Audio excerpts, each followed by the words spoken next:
A rare look behind the bars. This is where 9/11 detainees stay locked up for months. But is the government following the rules, the law? A scathing new report by Amnesty International blasts the FBI and the INS, calling conditions in these jails alarming. And that's only the beginning. Most of these people were cleared long ago of any involvement with the September 11th attacks, yet they continue to languish in facilities in which their most basic rights are violated. Last month, Amnesty International visited 2 jails in New Jersey, in Passaic and Hudson counties. According to the report, the problems are widespread. Detainees held for months without being charged. Many of them not allowed to contact lawyers or their own families. Physical and verbal abuse. And the report accuses the government of miscommunication between agencies. Nancy Andreessen says she was caught in the middle. Her fiancé was detained for more than 5 months, just recently released. To be in isolation locked up without any charges for absolutely no reason, I don't understand that at all. The INS today had no comment, but Passaic Sheriff, who runs the jail, is anxious to respond, calling the report baseless and untrue. We've even went as far as to allow local Muslim leaders to bring in halal food for special holidays. I mean, we bent over backwards. According to the report, about 3,000, I make that 300 people are still locked up in U.S. jails. Others have been released on bail and also deported out of the country. Another note here, they also tried to get into the Metropolitan Detention Center in Brooklyn. They got a denial there, and the Amnesty International group is angry about that, too. And we're live tonight in Passaic County. Jeff Ronson, ABC 7, Eyewitness News. Interesting. Thank you, Jeffrey. Some disturbing revelations tonight about the suspected... Eyewitness News. A raid is underway at a local jail right now after police uncover a plot by gang leaders to riot and then break out. And suspicions grow around the elite on Wall Street. Investigators want to know if several brokerage firms were misleading their customers. Good evening, everyone. I'm Diana Williams. And I'm Bill Ritter. We begin tonight with plans for a deadly jail riot. Authorities tonight say they discovered that several gang members in the Passaic County Jail had planned an elaborate escape for this weekend. It was to include a riot and the killing of at least 1 corrections officer. Right now, cops are going through the jail, rounding up suspects. David Ushery has the story. He is in Patterson for us tonight. David. Bill, at this hour, members of the emergency response team of the Passaic County Sheriff's Department are going through the facility here, shaking it down, looking for the alleged members who planned this organized plan for an escape and possibly to kill a correction officer. Let's show you some video that was taken just a few minutes ago as the officers began this raid. They are targeting about 16 members of the gang, of various gangs, according to the sheriff, who were organizing this plot, perhaps to go down as soon as this weekend. This is a plan, the sheriff said, that not only endangered members of the nearby Patterson community here, but also the very lives of his officers. The Passaic County Jail houses 1,600 inmates, most of them violent offenders. But the focus on this night is on leaders of some notorious gangs, including the Bloods, the Crips, and Latin Kings. A newly formed gang intelligence unit here uncovered plans for a major disturbance. The Passaic County Sheriff says he was on his way to Washington this morning and returned immediately after what he heard. There has been a plot in the facility to have sporadic brush fires in different holding areas so that everybody that was part of this gang would be shipped to the bullpen area where they would be waiting for their discipline, to go to a different unit. Once they all were confined into that one housing area, they were planning to overtake the first floor where the keys are to the entire building and escape from the facility. Sheriff Speziale says there are about 16 gang leaders suspected of organizing the plan, and it was more than just an escape. And I was told by the gang intelligence unit that there was going to be an initiation process to initiate new gang members in the facility, and that basically one of the initiation things was to hurt or kill an officer. And that's why we're taking this so serious. This has also been the main facility housing detainees of immigration officials, most of them apprehended after September 11th. The sheriff says it's unclear whether any of them are involved, but he says come daybreak, he'll have a lot more answers. We're going to go with over 100 officers into the facility with dogs, with officers, and we're going to take all the gang members that are identified in part of this operation, segregate them so that they can't communicate together, Some we're shipping out to state prison, and then we're going to continue with our operation of shaking down the entire facility.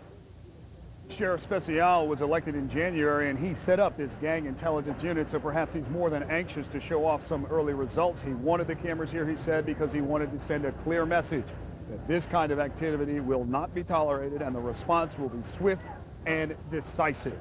The shakedown continuing right now. Reporting live in Patterson, David Ushery, ABC 7 Eyewitness News. Thank you, David. As early as Friday, prosecutors in Queens and Brooklyn will get the... A crackdown on inmates continues this morning at the Passaic Jail in New Jersey. Officials foiled a plot by prisoners that was supposed to take place this weekend. The plan was to set several fires to create a diversion and included the killing of jail guards. Officials say jail gangs were behind the plot. A $5,000 reward is being offered for the arrest of the killer of a city corrections officer. 35-year-old Andrew Morgan, who worked at Rikers Island, was found shot to death. Morgan, the officers union, is offering a $5,000 reward for the capture of his killer. Jail officials at one facility in New Jersey say they broke up a gang plot to break out and kill a corrections officer. Officials at the Passaic County Jail in Patterson conducted a cell-by-cell search for weapons and contraband.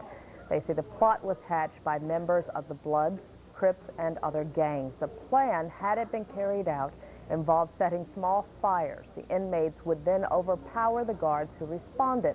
Also, a corrections officer was going to be killed as a gang initiation. A strange twist is coming to light after the shooting and jailbreak leaked out to officials, and that plan never got off the ground. In sports, Mets and Devils won, the Yankees and Rangers lost. Price has obtained a copy of a counterterrorism bulletin the federal government sent out recently telling police departments what they were expected to do in the name of Homeland Security. This particular one went to New Jersey. ABC's Pierre Thomas reports on the huge burden it imposes on local law enforcement. These are some of the things local police spend money and manpower on every day. Be on the lookout for model airplanes packed with explosives. Be on the lookout for people lurking near railroads with devices to force trains off the tracks. And be on the lookout for taxi drivers near military bases. The information police deal with is rarely specific. Look out for shoe bombs, which may be undetectable. Suspicious men driving tanker trucks. Look out for people casing gas stations. It's very chilling. And some of it also is, from time to time, vague. And it presents a rather vexing problem for us because you're trying to assess how serious it is and, secondly, how imminent it is. But in the wake of 9/11, how can mayors and police chiefs across the country ignore these warnings? Jerry Speziale is the sheriff of Passaic County, New Jersey. He says every time there's the slightest threat involving trains, he feels he has to react. You're taking officers, you're taking that manpower. They now have to walk with dogs all along the tracks, all along the stations, all along the parking lots where the vehicles are. When police were warned in the high school, a dozen students facing charges. New Jersey prosecutors detailed the elaborate 6-month investigation that targeted teenage drug dealers. The key witness, a police officer in Wayne who posed as a student. New Jersey reporter Anthony Johnson live in Wayne with the story. Anthony. And Roz, it was indeed a rude awakening for about a dozen people out here in Wayne this morning. They were all busted for drugs, and 8 of the people that were taken into custody were actually students here at the Wayne Valley High School. I mean, it's 8 that got caught. I mean, not everyone brings their drugs to school. I think it's a bigger problem than people realize. The suspects were in court to face a judge on a number of charges for selling and possession of marijuana and cocaine. The 8 students arrested at Wayne Valley High School were dragged out of their classrooms this morning following a 6-month-long investigation into drug usage at the school. I don't believe that it's a problem in school. Perhaps out of school it may be, but inside of the school building the situation is pretty much under control, and we have not had very many major problems. An undercover female cop was placed in the school after a student died following a heroin overdose last year. The heroin situation really honestly put a scare in myself. It really did, and that was the main reason why we instituted this program. And again, I think we've had successful results. Cops say the bust did not involve a drug ring, just individual students who were selling mostly $20 bags of drugs, but some of the sales to the undercover were made inside of classrooms. The designer drugs were not being sold in the school. No ketamine, no ecstasy. We didn't see any of that. Officials hope that students have gotten the message that drugs will not be allowed in the schools here in Wayne.